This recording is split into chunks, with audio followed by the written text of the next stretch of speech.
right, checking in from Austin, Texas, once again, where I'm going to be spending all of 48 hours. The reason I'm here is for a lodge meetup game. They asked me to come out and play, I think it's 2-3 or 2-5 with some poker fans, some lodge fans and stuff. So I decided why not? Came out here just to play that pretty much. It's not going to be like other vlogs that I've had because the buy-in will be a bit smaller since we're playing, for hundreds of dollars instead of thousands. But I'm kind of excited because, number one, it's a throwback to the early days of this channel. Not sure how many of you guys saw those videos, but also because it's a bit less stressful than playing high stakes. So it's going to be more of a casual, fun session today. And on that note, let's head to the casino and gamble it up.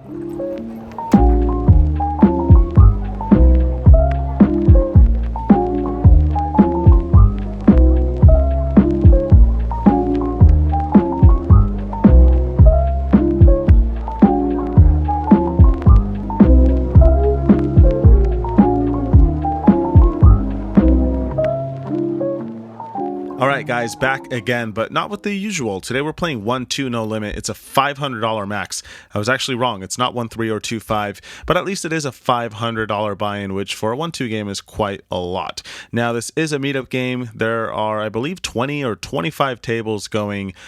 That means I'll be rotating every 45 minutes to a new table, along with all the other guys who showed up, like Andrew Nemi, Brad Owen, etc. All right, starting with hand number one, which is already an interesting one in that there is beef jerky in the pot to be won this hand. Not something I say every day or probably ever for that matter, but someone has donated a free, hopefully unopened bag of beef jerky in this pot. There's a $5 straddle on. Early position limps in, and I look down at a real hand to earn myself some jerky. It's king queen suited on the button. I make it $25, and only the early position limper comes along. So we go heads up to a flop of 8-6-5 with 2 hearts. Mixed feelings about this flop. Should be a little bit better for the limp caller, but we also have 2 overs and a flush draw. I think that means I should either bet big or check it back. This time I bet $50 into the pot, and she makes the call. So we're looking for some help on the turn. Wouldn't be mad about a pair either, and that's exactly what comes. It's the queen of clubs. Plenty of draws available though, and tons of worse hands to still get some value from. So I'm going to continue betting. She checks again, and this time I think the only size is probably all in because she has $200 left, which is a slight overbet compared to the size of the pot. Could bet small again, but I decide to just rip it in there, hoping these people think that I'm bluffing every other hand, which, let's face it, I probably would be in most cases at a 1-2 meetup game. But sadly, she ends up letting it go, claiming that she had an 8. So she played the hand perfectly. But that doesn't really matter because we are the ones who end up with the beef jerky.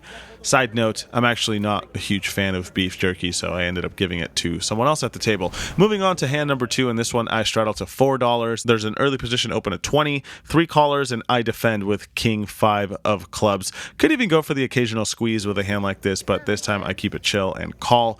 4 ways to a flop, which comes down jack 10 8 with 2 clubs. That means we've got the second nut flush draw. Not bad whatsoever. Action checks to the early position raiser. He continues for a c-bet of $40. Kind of sketchy to c-bet this kind of board against a bunch of opponents, but he doesn't seem concerned. Middle position player calls, and now it's back on me. Could mix in some bluff raising here, but with my exact hand, I think just calling is a bit better. So that's what I do, and we get help right away. The 7 of clubs on the turn. I've got a flush, and I don't want it to check around. Not going to be overthinking too many pots in a 1-2 game. If I've got a hand, I'm going to bet. So I put in $60, leading right out into the pre-flop and flop aggressor. He makes the call for 60, and the player behind him folds. So we're going to go heads up to the river, which is great. It's the deuce of diamonds. Shouldn't change anything whatsoever.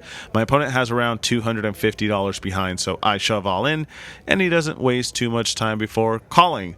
Looks like good news, and it is. King 5 of clubs is going to take this one down. Around $800 going our way. Good start to the night. In the next hand, I put on the double straddle for $10 and look down at ace 9 of spades. There's an early position limp before middle position makes it $30.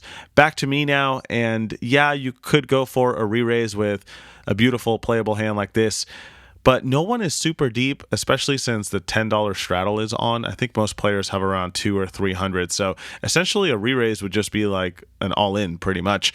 And I don't really want to do that. I like some post-flop playability. So I call, and the early position limper calls as well. So the three of us go to a flop, which is king 7-3, 2 spades. Similar to the last hand, we flop a flush draw, only this time it's even better as it's drawing to the absolute nuts.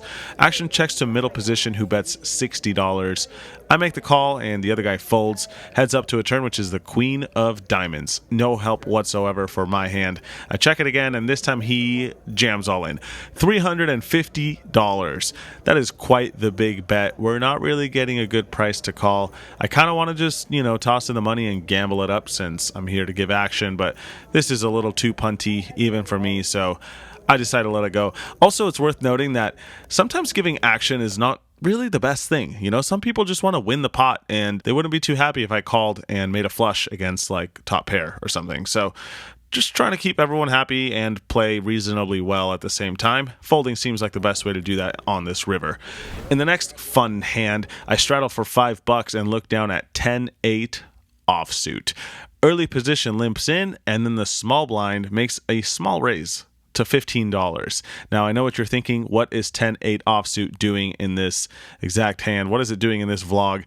And the answer to that is, well, like I said, I am giving action, but also from a nerdy standpoint, 10-8 offsuit and 10-9 offsuit, even 10-7 offsuit, hands like that, they do like to re-raise in the big blind versus a small blind open. They just don't have a lot of playability to call, so sometimes re-raise, sometimes fold. This time, I am getting after it. I make it $50 to go. Early position guy who limped in, he's out of there, but the small blind makes the call, so we're going heads up in position. We have the pre-flop image or aggression or something, and we could always hit the flop, so that's my plan to win this pot.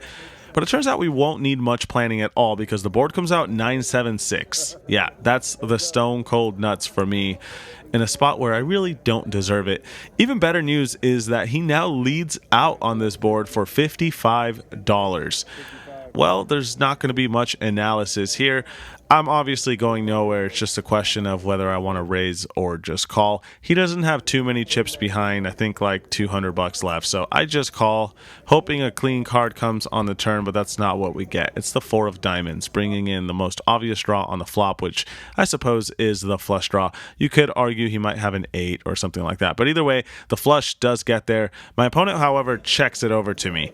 Again, like I said on the flop, there's not much money behind, so not too desperate to keep betting since we could still get it all in on the river quite easily. And if he is bluffing somehow on the flop, I'd like to keep all those bluffing possibilities still on the table. So I check it back, perhaps a bit unorthodox, but the river comes the 9 of clubs, which looks like overall a good card to me because if he was somehow leading out on the flop with top pair, he's now got trips, which I believe he'll think is the best hand given how this one's played out. Turns out maybe we're on the same page because he announces all in for $150. Well, if he's got a full house or a flush, good for him. Take my money, sir. I call, and it turns out, much to my surprise, we are up against King Jack of clubs for a stone cold bluff. And that, ladies and gentlemen, is definitely not something you see often at a 1-2, 1-3, or even a 2-5 game. Most people are playing relatively straightforward. They bet good hands, they fold bad ones. So despite me taking down this pot, I want to give credit to this guy. If you're out there bluffing with king high when you don't necessarily need to, if anyone gets it, I get it. And I tip my cap to you. But sadly, this dude is out of chips, and I have his stack. So I guess you could argue it's not the best idea. Moving right along, the $10 double straddle is on again. We are at a new table now, and I look down, after 2 people limp in, at 9-8 offsuit. What a premium. We are just on a heater today. I raised it up to $70. Early position limper calls, and now the small blind player, when it gets back around to him, decides that he's had enough and announces all in for $220. The old back jam from the small blind. Well, we're already getting a price to continue with any 2 cards. Even 7 deuce might be priced in, as ridiculous as that sounds, because we've got to call like $150 to win, I don't know, like 400 or something like that, maybe more. So it's pretty much a no-brainer that we're going to continue. However, I don't want to just call and give the early position player a chance to call as well. So I decide to jam all in as well. Fingers crossed that the early position player is not trapping with something super good. And he's not. He lets it go. So we are going to get some dead money in this pot, which is an all-in pre-flop. The downside is we have 9-8 offsuit, but at the same time, the small blind just called pre-flop, and he probably doesn't have that strong of a hand. Sure enough, he turns over ace-4 of spades, so we're really not in that bad of shape. And we flop a pair, so that's good news, especially when he doesn't hit an ace or any sort of straight or whatever on the following cards. And that, ladies and gentlemen, is how you get all in pre-flop with 9-8 offsuit. Not something I'm proud of, but just telling the story. In the next one, we have a triple straddle on. The Lodge definitely knows how to party. There are 2 limpers, and I look down at ace queen from, what is this? The double straddle, I guess. I raised it to $120. Worth noting, by the way, before we continue, that this particular table I'm at right now had really deep stacks. Plenty of players with over $1,000. So lots to play for here. I make it 120 with ace queen. The player on my left, she calls the 120. She is the triple straddler. She's had a few drinks. She's here to gamble it up. Everyone else folds, so we go heads up out of position to a flop of queen, jack, deuce with 2 spades. Could bet small or could check sometimes. This time I decide to bet. I've got top pair, top kicker, and like I said earlier, not looking to overthink many spots here. However, thinking we will have to do because she now raises to $300. Not a fun spot with just top pair facing a raise on this kind of board. We could be up against pocket jacks, I guess, or pocket deuces. Not concerned with too many other hands besides that. I guess she could have queen jack, but queen jack suited, there's only one possible combination left.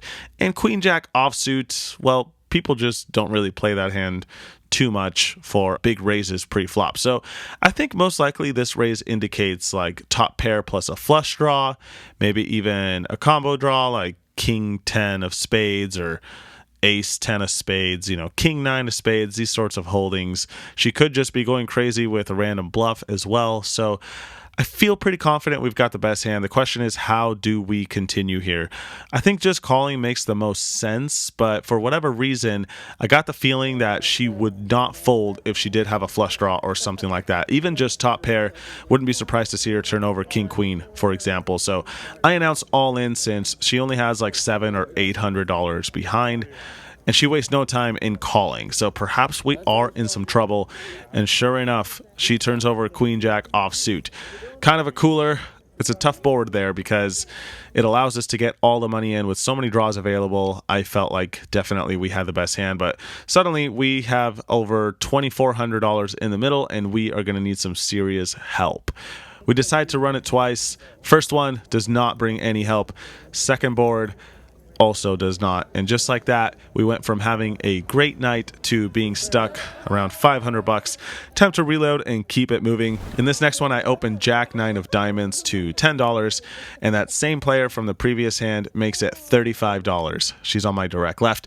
Small blind cold calls the 35, and I call as well. So we go to a flop 3 ways, which once again gives us a flush draw. Queen 6 4 2 diamonds out there. Small blind checks, I also check, and now she bets $80. Small blind calls, and now it's on me. Do we want to check raise? I think maybe some straight plus flush draws might want to check raise, or maybe the nut flush draw once in a while, but jack 9 of diamonds doesn't feel super strong. We are deep, remember, so don't want to get too crazy. I also feel like my image is not great at this point after losing a huge pot, and if she has something, she's not going to give me much credit. So I just call, looking to get lucky, and immediately regret not check raising because we turn a flush, the 7 of diamonds. Small blind checks, and similar to a few hands ago when I turned a flush, I take over the betting lead like a total donkey. I put in $100, and it works to perfection apparently because she now announces all in for my remaining like $500 or something like that. Worth noting that I did win a bomb pot right before this hand, so that's why I have a little over 500 in my stack. Anyway, the small blind player folds, and I of course am going nowhere. If she's got a higher flush than me, take the rest of my chips, lady. You deserve it. But it turns out she has pocket aces with a diamond, so we are in good shape. Not out of the woods yet though. Once again, we run it twice and hold on both boards. Deuce of hearts, 10 of spades. We are going to win a big pot back. Not quite as big as the previous one, but definitely a step back towards the right direction. With that hand, we rack up and move to the fourth hand of the night. Now, before we get into this hand, I wanted to go over something that the Lodge does. Maybe it also happens at other places that are not the Lodge, but I've only ever seen it here. And what I'm talking about is players will voluntarily put chips on the button whenever it's their turn to be the button. And what this means is if they win the pot on the button, the dealer gets whatever chips are on the dealer button. Now, if the player does not win, then the chips remain on the button and they just go around the table, continuing to accumulate until whoever's on the button wins the pot. At that point, the dealer will collect that tip. Long-winded explanation, but I think it's a pretty cool thing they do here because it's like a fun side game that benefits the dealer instead of the players. Now, in this one, there are only $12 on the button, which is not very much. I mean, not trying to hate. I know some people, $12, whatever, it's fine. I'm not judging, but I'm just saying $12 is not that much. At the same time, though, I always try to win the pots on the button when there is a available tip for the dealer. Just something that I think is fun to do. So this hand is going to be no exception. There's a middle position open to 15. I re-raise on the button with 10-5 offsuit to $50. It's not really strong enough to call and try to hit something, so I'd rather just pretend that I've already got something. Straddle or cold calls the 50, and the initial raiser calls as well. So we're going to go three ways to a flop of ace, six, deuce, two diamonds. Checks to me, I bet $40. Fingers crossed that these guys have like king high or small pocket pairs. Straddler gets out of the way. That's nice, but the middle position player does not. He comes along. Turn card is the six of clubs. He checks again, and now he's got like 120 behind. Now, two different options here. If we think he's got a flush draw, we could check back, hope that the flush does not get there on the river, and then also hope that he does not bluff at it, at which point we could bluff at it and get him to fold a flush draw, which is presumably bigger than 10 high, like say Jack X of diamonds or King X of diamonds, Queen X of diamonds. You guys get the idea. Option B is to hope that he has like a pocket pair, let's say sevens or pocket fives that just floats on the flop and does not want to hang on for the remaining $120 he has left. I think both options are pretty shitty, if I'm being real. That's why you don't play hands like 10-5 offsuit, but I decide to go for the latter option of applying max pressure. I shove all in for 120. Maybe even once in a blue moon, he's got a worse hand, like 9-8 of diamonds, for example. My opponent does make the call, which is not good. Looking to hit a 10, I guess, and just hope that somehow that's good enough. But the river comes the 9 of diamonds, so we're really beating almost nothing at this point. And sure enough, he turns over king, queen of diamonds. Feels like there was really no way to win that one. Sorry, dealer. The $12 on the button will have to stay for now. I do add a few chips on there myself and pass it to the left. By the way, you guys maybe should consider adding this to your local card room. Try it out once in a while. Put some chips on the button and get it going. Let your table know that only the dealer can win that money. Moving on to the next hand, I open pocket three. Oh, there goes the camera. We're looking at the ceiling. Just kidding, we're back. I've got pocket threes. Make it $20 in early position. Get three callers before the big blind makes it $210. That's a big ass raise, but if we flop a set, it's going to feel good. So I make the call and everyone else folds. Heads up in position to a flop of queen, queen, deuce with two hearts. He doesn't waste much time at all before jamming all in for $650. Kind of weird. I'm immediately suspicious because if he had an overpair like aces or kings, would he really play it this way? Feels more likely he's just got a hand like ace king that decides to go for it. He might even have like ace jack of hearts, ace king of hearts, ace 10 of hearts. I don't know, some random flush draw. I don't know. Or he might just have a big pocket pair, and I'm totally overthinking this, and might just donate $650 to this guy. Tough spot, but in the end, I decide I've got some better hands to call with, and probably should have just folded pre-flop to such a big raise with pocket threes anyway. Don't want to dig a deeper hole, so I let it go. Instant karma comes around as exercising discipline in that hand yields me pocket aces in this next one. 2 black aces at the following table. I raise it up to 20 and get 2 callers. Top set looks pretty good on ace, queen, jack, rainbow. Action checks to me. I bet 20 again, and both opponents make the call. I'm happy to see. Turn card is the 6 of hearts. Small blind checks again, and now I think continuing to bet just makes the most sense. But I decide to get a little fancy and check it in hopes that the player left to act behind me puts in a bet, and maybe even the small blind check raises or at least calls. That way we could build a big pot with another raise or something. And it looks like maybe, just maybe, this plan might work because the player behind me does bet $65. Sadly, the small blind folds, but of course I am not going to fold. Instead, I put in a check raise. I make it $250 to go.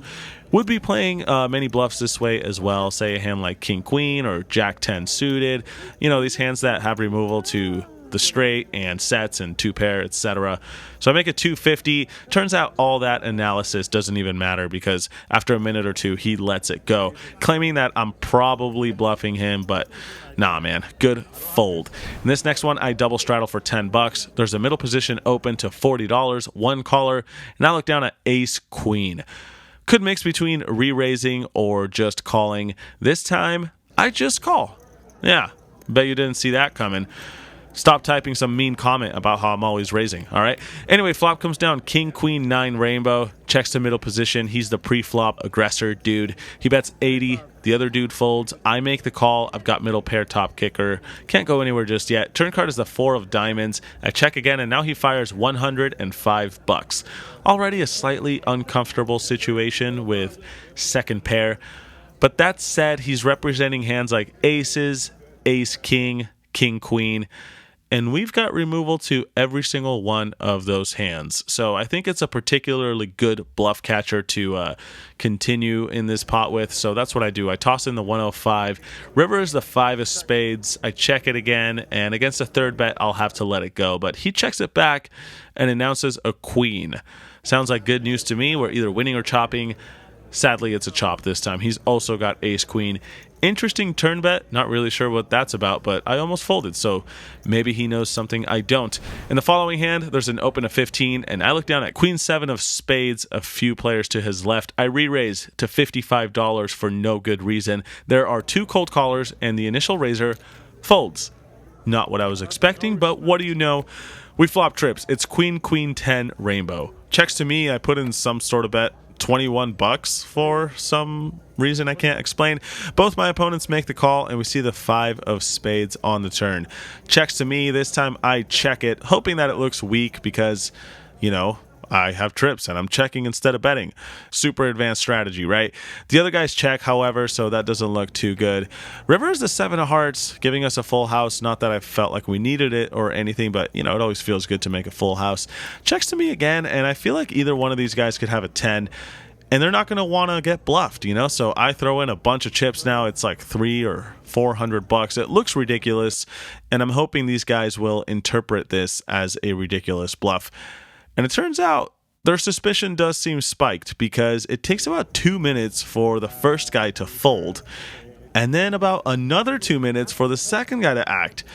He does not seem to want to fold, but in the end, that is what he does. So maybe a little bit too greedy, throwing like $300 or $400 out there.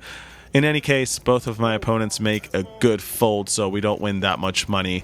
And that, ladies and gentlemen, brings us to the last interesting hand of the night, which is definitely noteworthy to say the least, because I played this entire hand without looking at my cards. And I made sure the table knew that as well. I announced a $25 blind raise since this is my last hand of the night before going to get some dinner. And I've also just been running too hot for a meetup game. You know, you're supposed to lose when you're one of the hosts. So I make it 25. Player in late position jams for $220.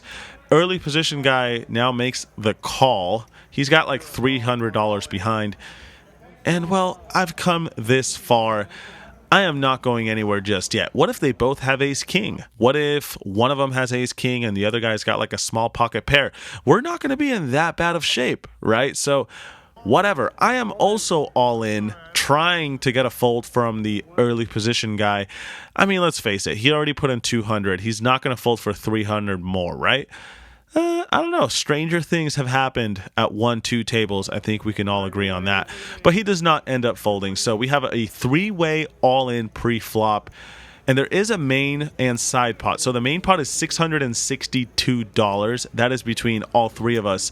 There's an additional side pot for around $600 between just me and the early position player who put in 200 and then called the additional 300 all in.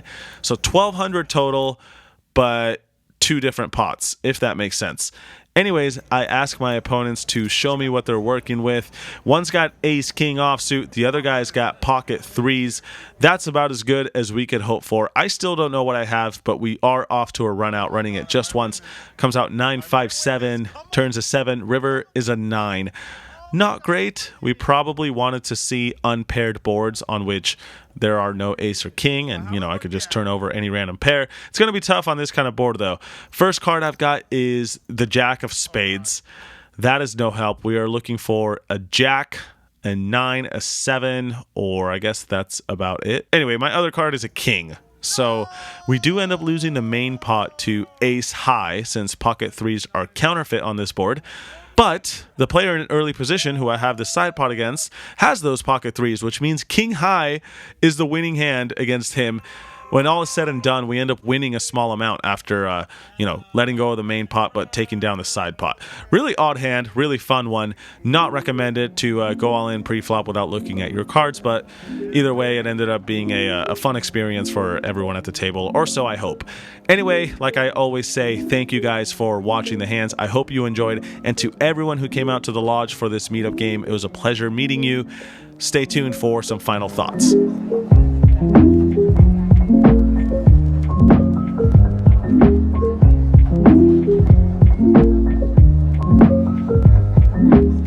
All right, so just finished at my final table with these fine people.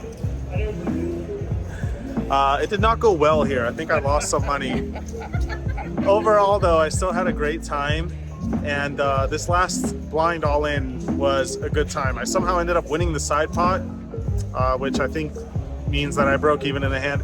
Anyway, the lodge is a fun place, to say the least. A lot of nice people, great staff, and overall, a good experience. So definitely recommend coming here if you guys haven't yet. I'll be back at some time soon for their lodge live stream. They have like a 5100 or a 100, 200 coming up that I'm probably going to be a part of. But anyway, today was just 1-2, and there's a lot more swings than I expected. Overall, I think it still made a fun vlog for all you guys who always ask me to play smaller. Here you go. I had a great time, and I'll be back next year for another meetup game, which I think they're having in April as well. Anyway, thanks to all you guys who came out. If not, thanks for supporting the channel. That's all I got today. I'll be on Hustler like 2 or 3 times next week, so that's going to be the next vlog. And as always, thank you for watching. Until next time, good luck at the tables. I'm going to go grab some dinner and head back to LA. Peace.